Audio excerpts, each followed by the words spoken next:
Hello, good morning to everyone. Meron po kasing sumulat sa akin dito sa message sa akin sa Facebook. Humihingi po siya ng payo sa akin kung ano daw ang dapat niyang gawin sa kanyang buhay. So, dinami-dami ng tao sa Facebook. Ako pa talaga yung minessage mo at hiningian ng payo. Na ni minsan hindi ko rin alam payuhan ang sarili ko. Ni minsan na ako din yung humihingi ng payo sa ibang tao kung ano ang dapat kong gawin sa Diyos, gano'n. At higit sa lahat, humihingi ako ng tulong sa Diyos. Kaya, andito ako patuloy na lumalaban kahit na anong pagsubok na darating sa buhay, kinakaya ko. And then, thank you sis kasi nagtiwala ka sa akin na i-message mo ako about sa nangyayari sa buhay mo. Ito yung sabi niya, sis, good morning. Hindi ako nakatulog. Hindi ako makakain and gusto ko laging nasa labas ako or nakapikit ako kasi pag nasa loob ako ng bahay, parang ang bigat-bigat yung pakiramdam ko. Sis, alam mo, OFW din akong katulad mo pero naiinggit ako sa iyo kasi tuwing dumadaan yung Facebook mo, yung mga ano mo sa wall ko, alam ko na may pinagdadaanan ka rin, pero napakasayahin mo at hindi ka marunong umiyak at hindi mo pinapakita sa tao na malungkot ka. Idinadaan mo lahat sa tawa at dahil dito na i-encourage ako na gayahin kita. Sis, alam mo, nandito ako sa part ng Middle East. May boyfriend ako. Isang ibang lahi. Hindi ko na lang sasabihin kung anong lahi daw niya. Huwag mo lang sabihin sis kung anong lahi niya. And then, dalaga ako. Wala akong anak sa Pilipinas, pero sinubukan kong nakipagrelasyon dito sa ibang bansa at akala ko masaya, maayos at nandun lahat yung kilig. Pero sa una lang pala yung sis kasi ang sakit pala, no? Ang sakit pala yung pakiramdam mo na umikot yung mundo mo sa kanya, lahat binigay mo sa kanya, yung every time talking, every time na nandyan palagi siya na pag may problema ka, makakausap ka.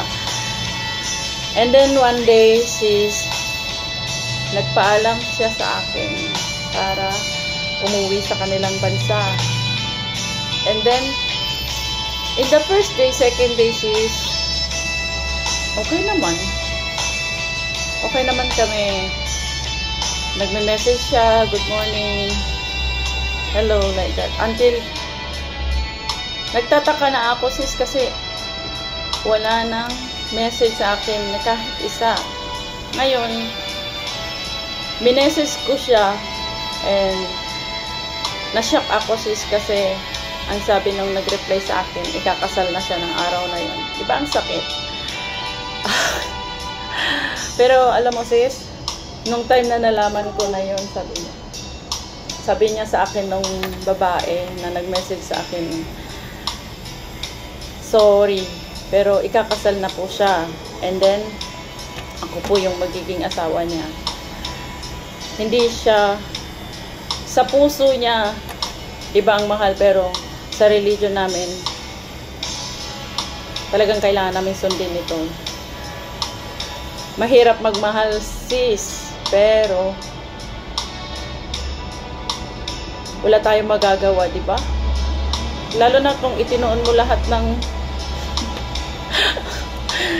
lalo na kung binigay mo lahat yung effort mo, yung lahat, nagsama kayo ng ilang taon, and then handa mo na siyang iuwi, ipakita sa magulang mo kasi inaasahan na din nila na this year is uuwi na ako para magpakasal kami. And then yun nga, paano pa mangyayari yun sis? Ang sakit, no?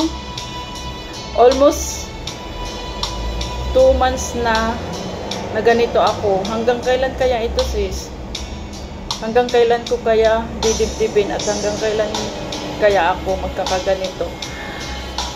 Sa pinapasukan ko, lagi akong tinatanong ng mga katrabaho ko, bakit daw wala na siya? Ang sabi ko, ikinasal na.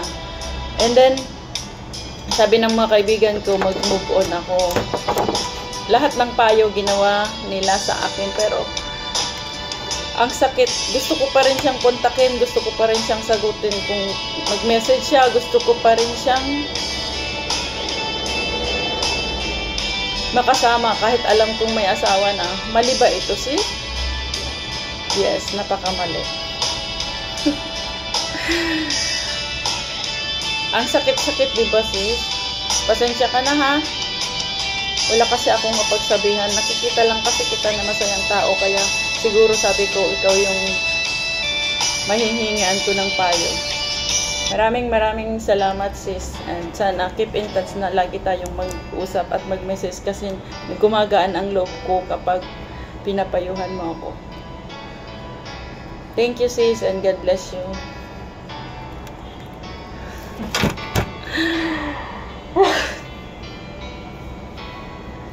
Ang lungkot ng buhay niyan, eh.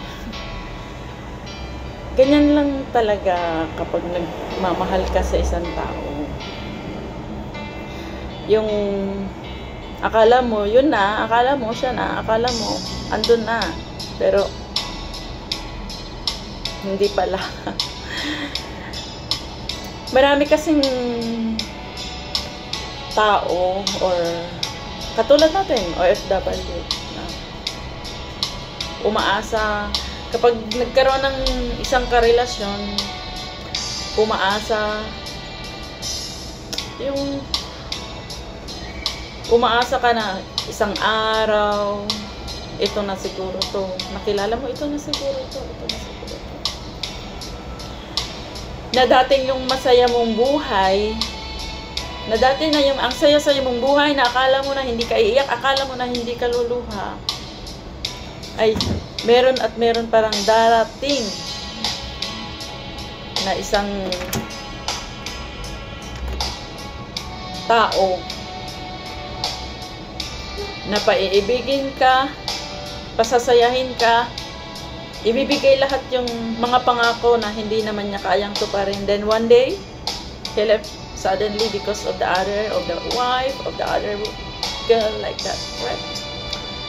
Pero minsan kailangan din natin na bago tayo makipagsuot sa isang relasyon, kailangan mo din na handa ka sa puso mo na ito ba yung lalaki na ano? Huwag mong iikot ang mundo mo sa kanya kasi darating yung araw na masasaktan ka lang kasi walang forever dito. Walang forever sa buhay natin. Kundi meron at merong tao na darating sa'yo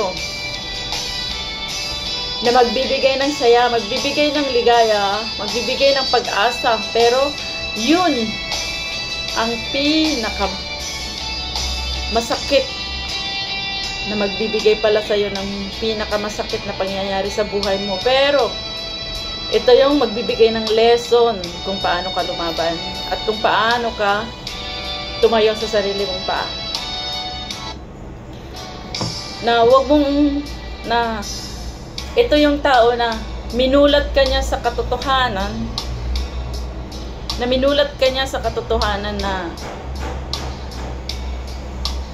hindi pala siya para sa'yo, kundi meron at merong ibibigay ng Diyos para sa'yo. Kaya ikaw, sis, mag-pray ka, magdasal ka, humingi ka ng tawad sa Panginoon at humingi ka ng kapayapaan sa puso mo. Kasi hindi lang ikaw, ako, o sino man ang may pinagdadaanan ng ganito.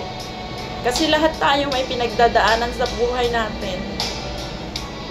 Na minsan, iningingiti mo na lang, itinatawa mo na lang, pero ang sakit sa puso natin yun. Pero kailangan nating lumaban. Huwag kang panghinayangan ng loob at lakasan mo lang yung loob mo, sis. Promise. Kayang-kaya mo yan. Kayang-kaya mo yan. Napapaluha ako dun sa ano, sa last na sinabi niya. Hindi ko na lang binasa yung last part na sinabi niya sa akin na ano, na hindi ko na lang sinabi yung last part. Yung last part niyang sinabi, pero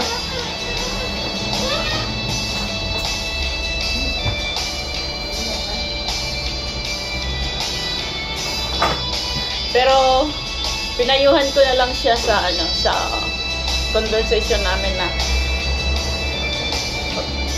dun sa tungkol sa bagay na yun, kasi hindi pwede na sumuko siya, di ba? Kasi lahat tayo may pinagdadaanan. Kaya sis, lakasan mo lang yung loob mo. Nandito lang ako para kausapin mo anytime na kailangan mo ng ano, kahit hating gabi. Hindi tayo magkaparehas ng oras. Hindi tayo magkaparehas ng ano. Kapag nakaramdam ka ng lungkot, nakaramdam ka ng sakit, tawagan mo lang ako or i-message mo ako. Nandyan ako para kausapin ka. Kasi kailangan mo talaga ngayon ng makakausap na yung mag-enlight sa isip mo kung anong dapat mong gawin. Kasi ang hirap na nasa ibang bansa tayo na ang laki ng problema natin. Walang ibang makakatulong sa atin dito sa ibang bansa kundi ang sarili natin. Naiyak ako dito sa ano niya kasi naawa ako. Naawa ako sa kanya kasi lahat naman tayo ano nagkakamali. Walang perfecto na magmahal sa isang tao na hindi naman perfecto. Kaya sis, lumaban ka, ha? Lumaban ka. Thank you sa tiwala mo sa akin at maraming salamat. At ako yung napili mong pagkatiwalaan sa yung problema na kahit minsan sarili kong buhay hindi ko mapayuhan. Thank you sis, and God bless you. Nandito lang ako. Okay? Laban, OFW.